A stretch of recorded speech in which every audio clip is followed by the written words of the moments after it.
Paul keeps leading by example on how to topple a corrupt government, because this is our corrupt government officials having to flee their homes via a small platform dangling from a helicopter, because 2 days after the police killed what is now being reported over 30 people during the largest protest in Nepal's recent history, where their Gen Z are protesting the corrupt government, a government where less than 20 years after they toppled the monarchy formed a two-party system, and recently those two parties merged into one large corrupt party with zero opposition, controlling everything from the government to the media. So the people of Nepal burned down all the government buildings, including the parliament building, their homes like the prime minister's house. They even chased their government officials like their finance minister down the river while throwing things at them, including members of the police that they chased into the river as well. I mean, they even burnt down the Hilton because allegedly it was built with dirty money, which made the politicians resign and literally flee. And they did all of this without even taking anyone else's life. And originally there were reports that the prime minister's wife was in the house when the house burnt down. However, and it was actually the protesters that found her inside, saved her life, took her to the hospital where she is currently recovering. Because in reality, these people were even helping the wives of other ministers, who this woman was actually abandoned by her husband, by the way, because he was too busy running away.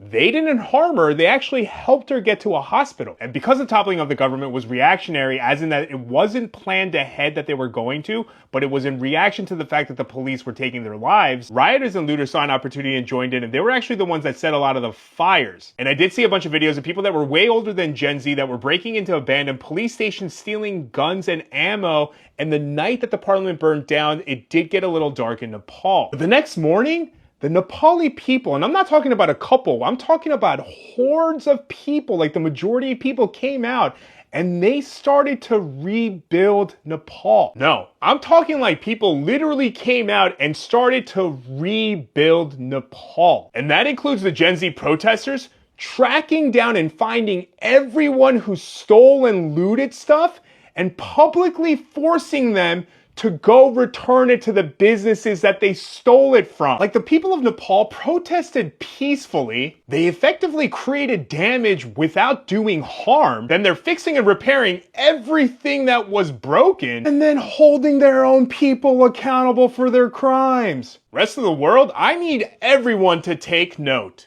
Thank you and stay safe.